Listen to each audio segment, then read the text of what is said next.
Good afternoon. Welcome to Fishing for Bees, February 26th. It's about 4 o'clock in the afternoon, 57 degrees. A crazy 57 degrees north of Grand Rapids, Michigan. Unbelievable. So we're up here, we're checking the reserves as far as the Hive Alive. We got the Hive Alive up there on the Deadout there to the right. Everything was good in this yard. Everything's good in the other yard. I would have expected more activity at these entrances. But maybe these bees are going out a lot further than they normally would in late February. So, meaning more than just cleansing flights, meaning they're out there trying to make things happen and forage, and unfortunately probably coming up with nothing. Burning calories and then coming back hungry. So we got to make sure there's some feed on them. Very important this time of year. This is going to be an interesting year. I have no idea how it's going to go. I haven't been in beekeeping long enough to have a spring and a late winter. I'm speculating that the spring's going to be interesting, or have a late winter the way it is right now. It's just bizarre. So we're going to get inside here. We're going to check each one individually. I'll give you a number as we're in there. The Hive Alive, I have it available in Grand Rapids, Michigan. I'm not shipping. I do have the liquid for sale on eBay, but the fondant, I have it available. I'd probably even deliver it to you. I wouldn't want your bees to starve. So look for it on Facebook Marketplace, Grand Rapids, Michigan. One of the things I want to touch on is, remember down here we had one that was messy. We had a really messy front, diarrhea, dysentery. It was 3, right? We've gotten a little bit of rain or whatever, but that's pretty well cleaned off and looks a lot better. Some dead on the landing board. They're just a little lazy, but we're gonna get inside here and check them all out. The Hive Alive, if they need it, I'm gonna try and just give them a half. I'm gonna split it right down the center, leave a nice exposed edge. It's getting late enough and these bees are going to be hungry. Again, I touched on it. There's nothing in the environment, limited pollen to raise, but they still need the honey and nectar, and it's just not out there. So we're gonna make sure they stay fat on this Hive Alive, and it looks like it's helping some of their gut health, so we appreciate that. All right, so this is 6.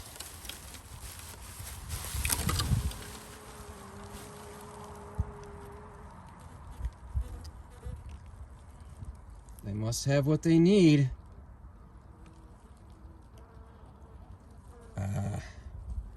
They are consuming that fondant better. They're not consuming the other one though.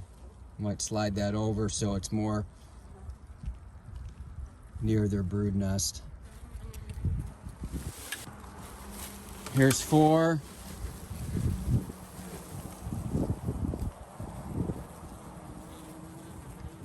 I'm gonna have to take a closer look to this one. They might need a full fondant. This has been a ridiculous population of bees since they were caught a couple seasons ago. This one's 3.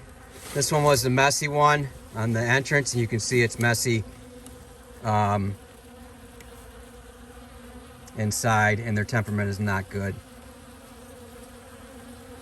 This one we might have lost this one. This one is 8. Can you see the difference in the temperament? These are both singles.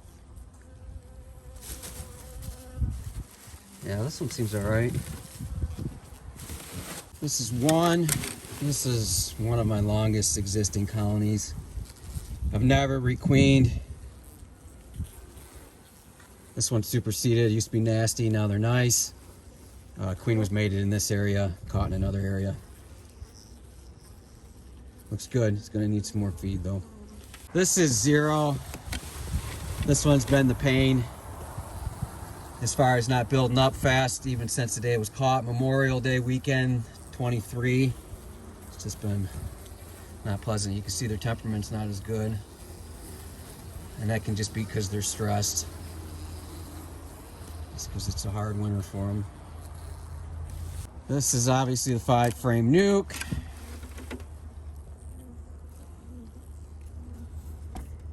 They're not going to need anything. Looks good though. Calm. This one is 5. Like the other one down there, I'm gonna have to try and slide something in here. I got so many multiple packs. Might be better off pulling that one out. This one will need some. So here you go. Here's inside the one that had the messy frames. It's dead. I might shake it out in the hopes that these bees will find a new home, because this one's lost. All right, so update on the fondant. 4 got a lot, got a fresh fondant, equal to a fresh fondant, and sugar cake. 1 got a fondant, full fondant. 5 got a full fondant. The rest just kind of got moved around a little bit. And I have a Deadout, so that's unfortunate. We're gonna go ahead and do an autopsy on that once I get this area cleaned up. All right, so I'm not gonna spend a lot of time on this. This is the Deadout number 3. The colony number is number 3. It's Deadout number 2. We had a queen failure. So this one, before I even got in here, you know, I had work to do and I was thinking about what might have happened. My guess on this one is gonna be they starved in place. They didn't starve in place because they didn't have feed, because they had the Hive Alive Fondant and the sugar. They starved in place because they couldn't get to it. Where they were clustered was below it, it looks like. Of course, I'm gonna get in here and know more in a minute. This is all guessing. We haven't done anything yet. They were clustered below it, but they couldn't break cluster on this last cold snap we had. I'm guessing they died yesterday, the day before. I'm trying to remember which day. It was a super cold night, but this is not enough bees here. It's a smaller one. We'll see how much are in there as far as maintaining warmth, and I think they just started dropping in place and was just too weak to survive the cold. They could have gone to the top of the frames. They had plenty of feed. So let's get in here and see what's going on. All right, so we got the Quinn tool for scraping.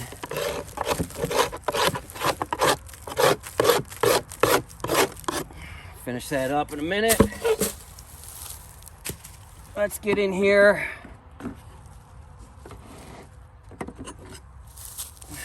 Let's get in here, see what's going on. Autopsies, when it's cold, be careful. It's super easy to break frames. So we got some honey. A little bit of honey, not much. Nothing to really tell on the end. I can see where the bees, something happened. The majority of them are. We're starting to get into some bees already. More honey.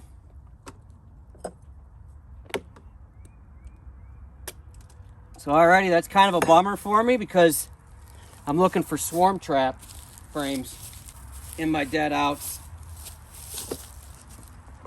In my Deadouts, I want swarm trap frames, so that sucks. These have honey on them. Now you got to be careful because they can go into torpor.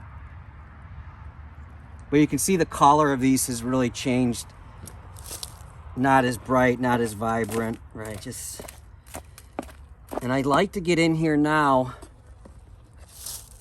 versus later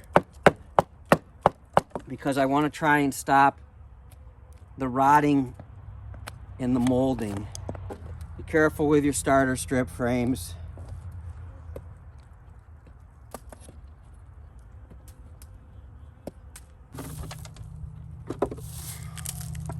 Kind of weird. We got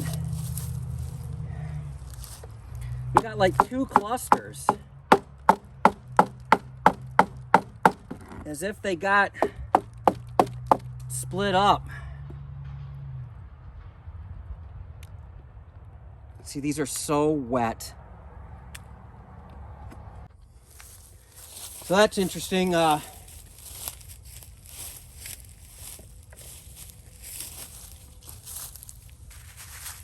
It appears as if there was 2 different clusters. There is some brood. Very little. They tried to stay with it, but there's no honey in that area, right?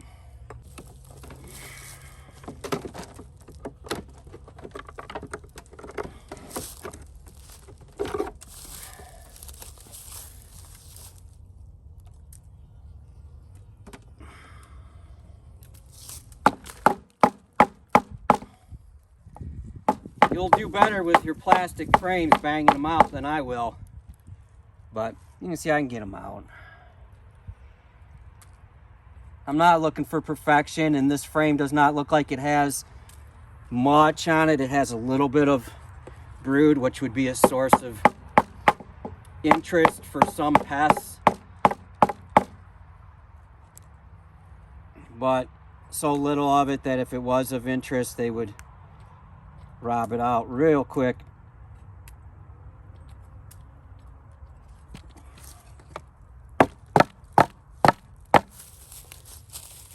So a lot of people will probably wait until late in the spring to do this, and obviously if I wasn't blessed with this beautiful weather right now, I wouldn't be doing this, but I probably would remove it from the property and remove it from the stand, whichever situation I was in, and do it on my next warm day, not have to do it in the bee yard, do it in another area. But there is some drift that's going to happen because this is going to be removed from the stand and not available to them. For some of these that are hanging on, that's a pretty good frame.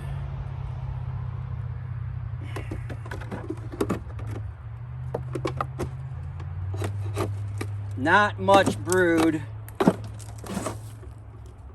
Not much brood.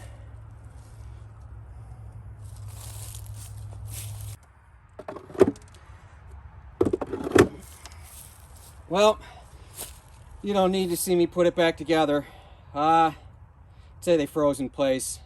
They had the food, they just couldn't get to it. This is a pretty small cluster, and it got really, really cold the other night. So another loss. That's 2 out of 12 for the winter, so we got 10 left. All right, so that was unfortunate. In a couple other videos back, though, we talked about gut health, and that's always a possibility that they just weren't feeling good, or they had something that weakened them, that maybe they could have survived the other thing that was going on, such as the cold snap. But there was not much brood, although that split up cluster makes me think that the queen might have laid in another spot and she split up the cluster, and that screwed them all up because they won't leave pupa. Or so I don't know, it just is what it is. I really try the best I can, but I'm not going to get super upset over freebies, right? I catch all these bees, and I firmly believe that if you dial in swarm catching, dial in your practices, I'm not saying exactly like mine or anything like mine, do your own thing, but if you can get it dialed in and you're in an area where bees are, I will have those bees replaced around Memorial Day, maybe even sooner, with as crazy as this weather is that we're starting to get. So yeah, it stinks. Also, some of those bees that were inside there very well might not have been bees from that colony. They might have been opportunistic neighbors not seeing any activity at the front door and going inside to check out what's going on, because when I cleaned out that, there wasn't very many live bees, which tells me that they didn't belong to that colony. And as you can see in the spot there next to 8, to the left of 8, we don't have any circling, right? We don't have any that are confused. Hey, where'd our home go?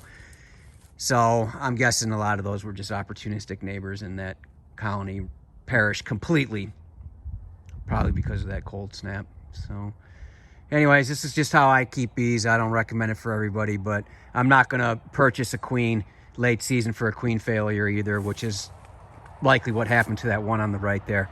I don't catch free bees to then buy queens. I also catch bees because I'm very interested in feral genetics and feral populations and just seeing what these bees can do with minimal intervention. If you watched my videos before, you may have picked up I don't really inspect. I don't inspect these colonies. I take a peek, I switch boxes if I need, or take boxes away in the spring, but I'm not pulling frames. I'm not looking for queens. I can probably honestly say every one of these colonies here, I've never seen the queen, ever. I've seen evidence that she's laying in there, and that's all I look for. I leave them alone. I don't dig out of curiosity. I'm not a curiosity beekeeper where I have to go in there and every 2 weeks I have to see my queen, or every month I have to see my queen. I'm saying every month, if you're looking for your queen, is still too much. I don't look for the queen. I look for evidence of the queen. I look for evidence of a healthy colony, and I let them do their thing. So anyways, that's just how I do it. And we lost another one. So we'll do the math. We'll figure out the percentage. I guess that drops us down into 80% or 80% now as far as overwintering success so far. The winter is not over. Things can go sideways. Check your bees. These bees are getting very close to hungry. 4 actually could have been, if it takes 3 days for them to starve, they probably could have been out of food in, I'm going to say 2 or 3 days. So in 1 week's time, 4 would have starved to death. That big, huge population would have starved to death. 6, little weird thing about 6, I didn't like the way the top was, and I thought maybe, well, I got to figure out what's going on in here. Maybe open up this fondant a little bit to draw them up. The weight is unbelievable in that. They don't need feed. That's why they're not in the top. That's why they're not visible. So don't just judge by the top or the bottom. Know that there could be good news internally in the center of those 2 boxes, right? In the center of those 2 boxes. Maybe we're clustering there, right? Spanning between the 2. And that is great news, because likely that means above their head is a bunch of honey. So every colony is an individual. Every colony is different. Gauge by looking at other ones, but it doesn't mean that's what's going on with the one right next door to it. 4 is super light and starving. 6 may not even have needed to be fed at all going into spring. And that's beekeeping. I hope your bees are well. Thanks for watching.